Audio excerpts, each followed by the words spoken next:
안녕하세요. 뉴스와 사람들입니다. 이재명 대표의 구속영장이 기각된 날, 한동훈은 출근길에 구속영장 결정은 범죄 수사를 위한 중간 과정일 뿐이고 이번 이재명 대표에 대한 결정도 그 내용이 죄가 없다는 건 아니다 라고 발언했지요.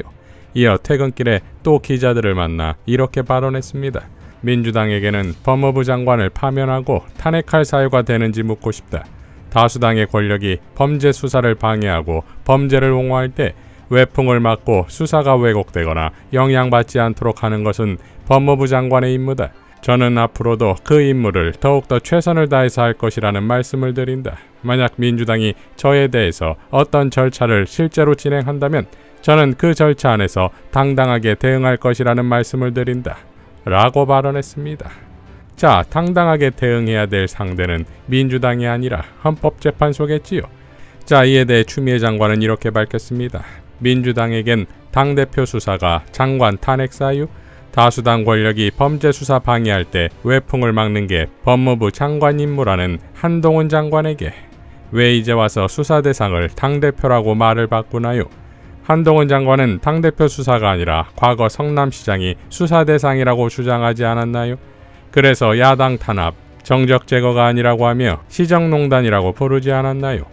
70여 명 검사가 376회 압수수색했으면 기네스북에 윤석열 대통령보다 먼저 오르겠네요. 무슨 다수당이 수사에 외풍을 불어넣었다는 것인가요? 다수당이 권력을 한 번이라도 부려본 적이 있었나요? 검찰총장이 세무서장으로부터 뇌물 받은 의혹, 처와 장모가 주가 조작을 하고 잔고증명서 위조의 사기친 의혹 등에 대해 감히 검찰이 수사를 하지 못했다. 이에 당시 법무부 장관이 수사하라고 지휘하고 징계한 것을 추윤 갈등이라고 할 때도 다수당은 무기력했다. 그리고 거꾸로 장관을 해임했다.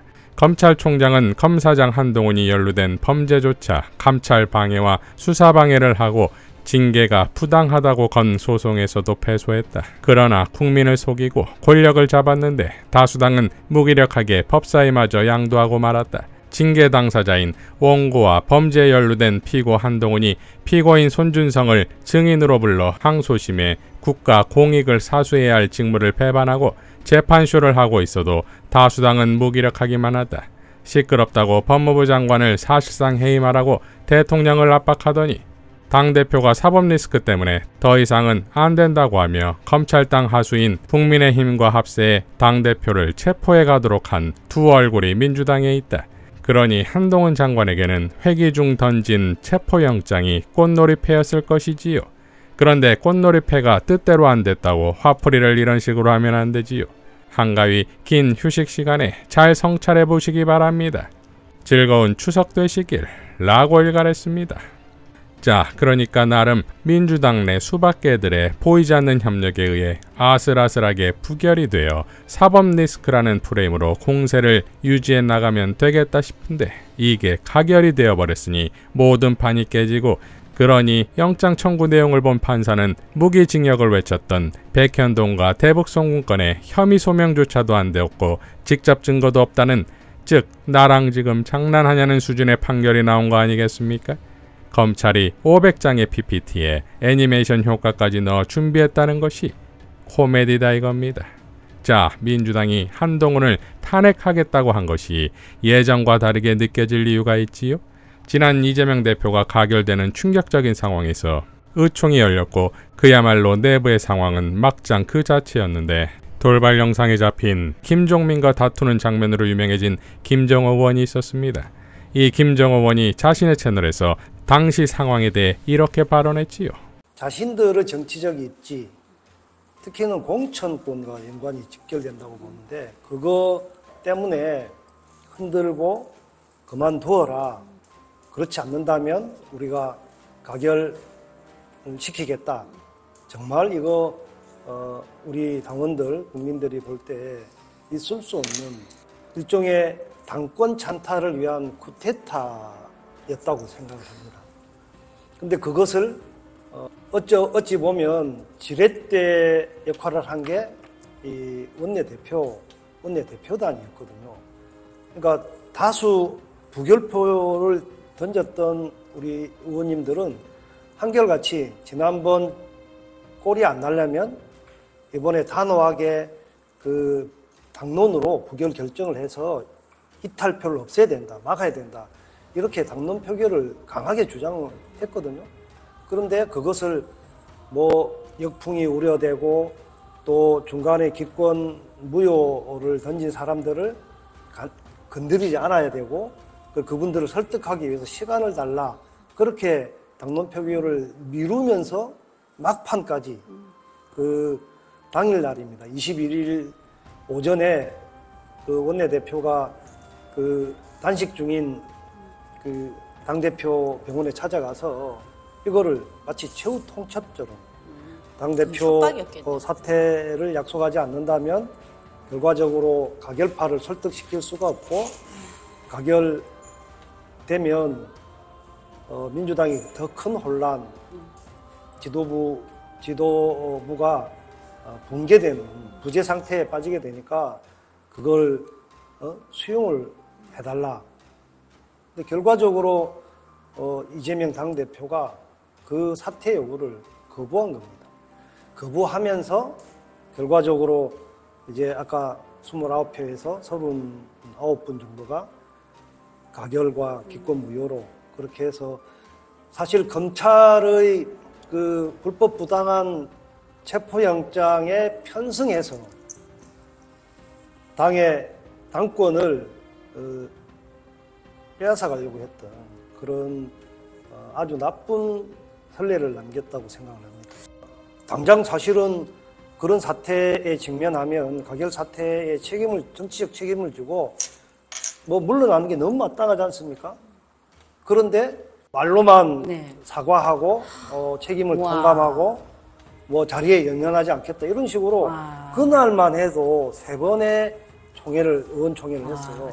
그거는 이게 미리 준비된 당권 찬탈 음모의 그런 그 시나리오 속에 오히려 당 지도부는 이제 원내대표가 아니라 당 대표고 최고위원회거든요.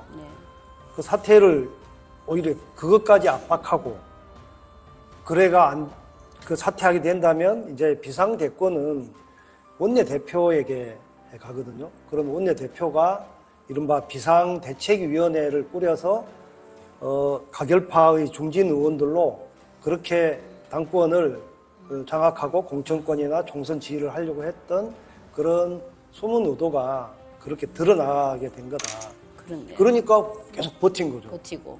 대다수 부결파 의원님들이 사퇴를 요구했을 때 자리에 연연하지 않는다 하면서 시간을 끌고 뭐 그 다음 날짜로 미루거나 또 한편으로는 뭐 일부 가결파 의원이 나와서 이재명 당대표가 그 요구를 받아들이지 않았기 때문에 그런 거다. 이렇게 될 줄 몰랐나? 이렇게까지 그걸 받아들여야 됐었나요? 그러니까 말이 안 되는 거죠. 참 어이가 없네요. 네. 역사적 심판을, 정치적 심판을 가결파들은 우리 민주당 그 역사에 아주 치욕이라고 생각이 됩니다. 자, 그러니까 말 그대로 쿠데타 세력들이었다 이겁니다.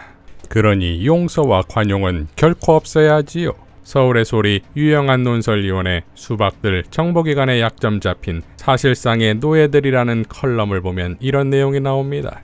민주당 이탈 30표가 우리가 흔히 얘기하는 수박들이다.